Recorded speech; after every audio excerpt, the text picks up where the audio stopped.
जहाँ पे messaging point of view होता है, लेकिन हमको it was very clear both from Chintan and from Vaishakhi that we wanted to make this song थोड़ा एंटरटेनिंग। इस तरह के गाने जब हम बनाते हैं ना तो बहुत ही मतलब मायूस और थोड़े इंटेंस होते हैं, जो लोगों को आजकल सुन के ऐसा लगता है कि यार मुझे प्लीज वो मेरे मुझे सिखाओ मत। करेक्ट। तो इट वाज वेरी इंपॉर्टेंट कि ये हम किस तरह से एंटरटेनिंग बना दें इस गाने को, और थोड़ा सा हालांकि है ये मैसेज बहुत इंटेंस मैसेज है कि, लेकिन जिस तरह से वर्ड्स लिखे गए थे कि आज जिंदगी जीते, हमें एक खुशी का एक माहौल करना था कि इससे जो प्रॉब्लम्स होते हैं वो ना दिखाते हुए कि जिंदगी कितनी बेहतरीन है, कितनी कमाल की है, इसको इसका क्यों ना हम मजा लें without any you know vices, without any intoxication. क्योंकि जिंदगी बाय इटसेल्फ, ये जिंदगी जो लाइफ है, ये बाय इटसेल्फ बहुत ही खुशहाल है, बहुत ही कमाल की है, तो उसको क्यों हम वेस्ट कर रहे हैं। इम्पोर्टेंट बात यही थी, डराने से अच्छा खुशी मनाने का। और एंटरटेनिंग हो, फुट टैपिंग हो, एक या एक हैप्पीनेस क्रिएट करे इंसान में, ताकि उसको रियलाइज करे कि इस लाइफ इज ब्यूटीफुल, लाइफ में बहुत सारी अच्छी चीज़ें हैं, इस चीज़ों का इस्तेमाल करना बिल्कुल ही यूजलेस है। तो इस तरह का तो पहली बार तो हमने जब गाना बनाया था, we actually removed it, we बहुत इंटेंस हो गया था सॉन्ग। फिर मैंने कहा कि इसके लिए मैंने ना ऑनेस्टली जब मैंने ये गाना बनाया था तो मैंने मेरे कलीग शिवांश की हेल्प ली। ही वर्क्स विद अस, और वो खुद एक बहुत अच्छा म्यूजिशियन है, सिंगर है। तो उसने कुछ पार्ट्स उसने सजेस्ट किए कि सर इसको इस तरह से करते। वर्ड्स तो इरफान ने लिख लिए थे, Vaishakhi had cleared it, Chintan had given it to us, तो वर्ड्स उसके क्लियर थे। लेकिन मैं इस गाने को, अभी जाहिर है यार मेरी भी थोड़ी उम्र हो रही है, तो मैं थोड़ा गाने को इंटेंस कर रहा था। शिवांश मेरे से मेरी आधी उम्र का है, मतलब he is half my age. तो उसने कहा कि सर थोड़ा सा एंटरटेनिंग करते हैं, थोड़ा सा गाना फुट टैपिंग करते हैं, और मुझे वो एक नया दौर अच्छा लगा। मुझे आई फेल्ट लाइक हाँ इसमें कुछ अलग बात है। एंड सो देन थोड़ा सा देन वी दोनों को मिक्स करके कुछ नोट्स जो मैंने कंपोज किए थे वो हम रखे, और शिवांश ने कुछ सजेस्ट किया, and इस तरह से बात बनी। वीडियो पर भी जब बात आई तो कुछ कुछ चीज़ें जब हमने बनाई थी तो उसको ऐसा लगा कि यार नहीं है, we should make it a little more differently. तो ये जो गाना था वो थोड़ा it wasn't easy to make, क्योंकि इसका जो मैसेजिंग पॉइंट ऑफ व्यू था वो बहुत ही हमें कैजुअल करना था। Right, but it's not a casual thing. है वैसे बहुत ही डीप सब्जेक्ट है, लेकिन इसको किस तरह से पेश करना ये थोड़ा सा मुश्किल काम था। Well done. I think you all have succeeded. So well done to the team. Thank you. I don't know how many nights went back and forth. Vaishaki, before I go into doctors and also ask them about the more serious issue about whether the spread is happening in the way it should happen. Was this the first time when you see this?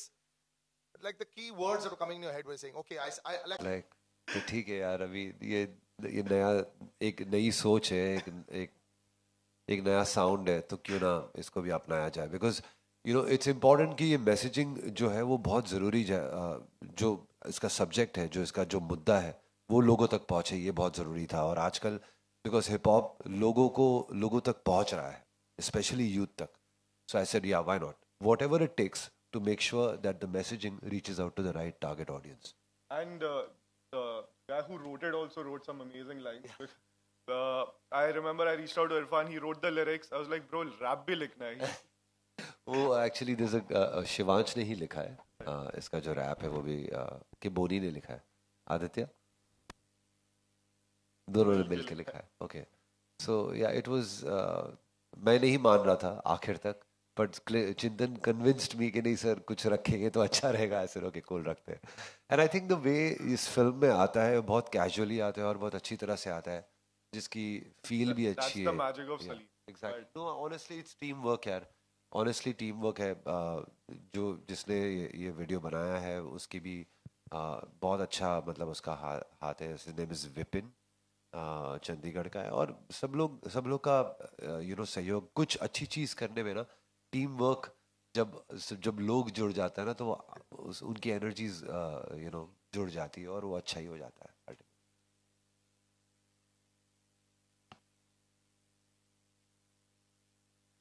यार देखिए, ये I mean ये सब जो किसी के ऊपर उंगली उठाना, किसी के ऊपर ये कहना कि ये गलत है, ये अच्छा है, ये गलत है, आई थिंक हमने हमारा काम कर लिया है। जो लोगों तक हमको मैसेज पहुंचाना था कि इसका जो प्रभाव है, इसका जो इफेक्ट, इसकी जो इफेक्ट्स है, इसके कितने और हम ये भी नहीं कह रहे कि इसमें क्या प्रॉब्लम्स है और इसमें क्या, हम सिर्फ ये कह रहे हैं कि आप जिंदगी को अपनी, जो जिंदगी आपको जो मिली है उसको आप अहमियत दीजिए और उसको आप खुशहाल और बनाइए। That's all we are saying. But of course बहुत सटली जो मैसेजिंग पॉइंट ऑफ व्यू जो सोचा है, जिस तरह से वैशाखी और चिंतन ने सोचा है, वो बहुत ही अच्छे से, कमाल से, बहुत पोइटिकली इस वीडियो में शामिल है। एंड हाँ मैं जी, सिर्फ बस थोड़ा ऐड करूंगी इसमें हाँ सम जी। न्यूएंस, क्योंकि चिंतन और मेरी बहुत बात होती रहती कि इन्फ्लुएंसर्स एंगेज करने हैं, कैसे हम इन्फ्लुएंसर्स एंगेज करें। तो मैं तो बहुत पहले से छोड़ चुका हूँ। कभी देखा था आपने? बहुत जमाना हो गया। मैं खुद एक सिगरेट यूजर था और सेम। एंड बट काफी वक्त हो गया, मैं छोड़ दिया सिगरेट। और मैं यहाँ पे थोड़ा सा ऐड करना चाहता हूँ, मतलब although we've quit smoking, you know, and we are not more smokers, but I'm just saying कि आज अगर मैं सिगरेट पी भी रहा हूँ तो मुझसे ये हक कौन छीन रहा है कि मैं आपको मना करूँ कि आप भी? ठीक है, practice before you preach is a very old saying, but इसका मतलब ये है कि अगर मैं आपको नुकसान होने से बचा सकता हूँ, मैं नहीं बचाऊं बिकॉज मैं वो नुकसान खुद को पहुंचा रहा हूँ। ये कहाँ की logic? I can, even if I am doing, आज मैं एक चीज पे एडिक्ट हो गया हूँ, तो मुझसे आप ये राइट मत छीन लो कि मैं मेरे भाई को मना नहीं कर सकता कि भाई तू मत पी यार, मैं तो पी रहा हूँ, तू मत पी, तू अपने आप को नुकसान मत पहुंचा। I am completely against this law. Just, I mean, saying it, because I thought it's a very important thing, because काफी लोग इस वजह से नहीं बोलते हैं कि यार मैं खुद पी रहा हूँ, इसको कैसे मना करूँ। अरे भाई, तू एडिक्ट हो चुका है, तू विक्टिम बन चुका है, दूसरे को रोक सकता है, तेरा पावर है, तेरा रिलेशन है, तेरा इमोशन है, तेरा जज्बात जुड़े उससे, रोक ले। अगर तू रोक सकता है तो ये कोई रीजन नहीं हुआ कि मैं नहीं रोकूंगा बिकॉज मैं खुद कर रहा हूँ। No, but तो जस्ट All of us 15 साल पीता था and I quit 10 years ago. क्या और मैं ये सोचता था बचपन में हम जब कुछ करते थे और मिनटॉस खाते थे, हमें लगता था कि चल रहा है। इनको मैं कॉन्ग्रेचुलेट करना चाहूँगा, बहुत अच्छा इनिशिएटिव है, बहुत अच्छा वीडियो भी है। Salim sir, as a composer कितना चैलेंजिंग था आपके लिए, मैसेज भी लोगों तक पहुंच जाए और वीडियो इतना एंटरटेनिंग भी लगे? एज अ कंपोजर कितना बड़ा चैलेंज था? और इरफान सर, आपसे भी जानना चाहूँगा, एज अ लिरिसिस्ट आपके लिए कितना बड़ा चैलेंज? चैलेंज तो वैसे ऑनेस्टली हर प्रोजेक्ट में होता है, चाहे वो एक फिल्म का हो या चाहे वो एक एडवर्टाइजिंग हो या कुछ भी हो। जो चीज़ हम करना चाह रहे थे, ये थोड़ा सा मुश्किल इसलिए था क्योंकि मैसेजिंग जो था वो थोड़ा इंटेंस मैसेजिंग है। हम चाह रहे थे कि ये लोगों तक पहुँचे बट ज़्यादा प्रीची ना लगे। ऐसा नहीं कि किसी को कुछ सिखा रहे हैं या कुछ बता रहे हैं या कुछ तो वो एंटरटेनमेंट के थ्रू अगर कोई मैसेजिंग पहुंचाना है ना, तो वो हमेशा आसान नहीं होता इतना।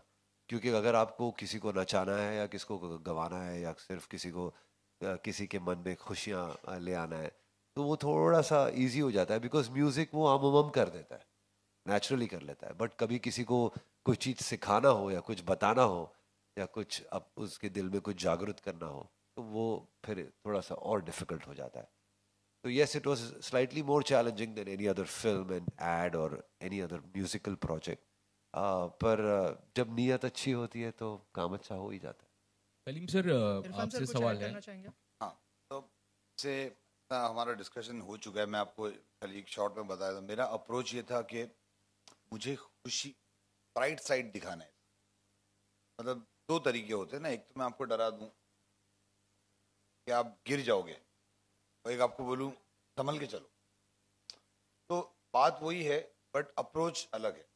सडनली जब संभल के चलो तो आप पॉजिटिव हो जाते हो, और जब गिर जाओगे कहूंगा तो शायद आप डर जाओगे और अपने हर कदम पे ध्यान रखो। तो I just wanted to bring out that side which I am very thankful to Vaishakhi particularly, and obviously Chintan and Salim bhai, that Vaishaki approved this thought, because जैसा इनका जो था ना बिहेवियरल aspect, था कि हमको लोगों को डराना है। प्रेस कॉन्फ्रेंस होना चाहिए सर, ये जो आपने जो मुझे नहीं, दिया, क्योंकि ये बड़ा डिफरेंट है ना सलील, ये अप्रोच ही डिफरेंट है। मतलब वो she is absolutely right, I mean and she has the data to support what she is saying कि उससे या कि भाई आप वो सब दिखाओ कि मतलब वैसे पिक्चर्स दिखाओ, वैसे इमेजेस दिखाओ, वैसी बातें बताओ कि आप मर जाओगे, आपको ये हो जाएगा, आपको वो हो जाएगा। वो डराने से बेहतर आई थॉट कि let's talk about the brighter side of life which is life itself.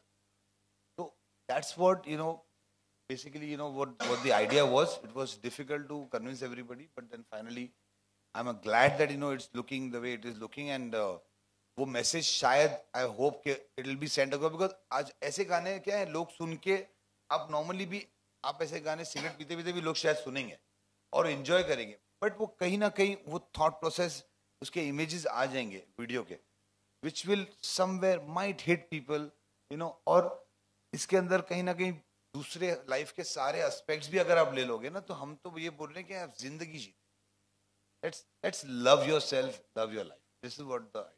Salim sir, आपसे और एक चीज़ जानना चाह रहा था मैं कि थोड़ी देर पहले जो सलील जी ने कहा कि वो बचपन में जिस तरह से इन्फ्लुएंस हुए थे, और थोड़ी देर पहले पूछा भी था कि बहुत सारे एक्टर्स जो है गुटखा को प्रमोट करते हैं, बड़े बड़े एक्टर्स जो कि यूथ को इन्फ्लुएंस करते हैं, यूथ उनसे इंस्पायर होता है, तो और अक्षय कुमार जी ने ऐड करके फिर उन्होंने विड्रॉ भी किया था इस चीज़ को लेके, तो अगर आप उस बारे में कुछ बात करना चाहें। मैं अक्षय कुमार जी को एक तो अच्छी तरह से जानता नहीं हूँ, ना मुझे इस चीज़ में कुछ ज़्यादा नॉलेज है, तो मैं बोल के क्या करूँगा ना मेरी जुबान में कुछ केसरी है, so I have not much idea in this. Let's not promote anything. है ना, चलो आज मिलके कुछ वादा करते हैं, वाह वाह कि हम इधर उधर की बातें ना करें।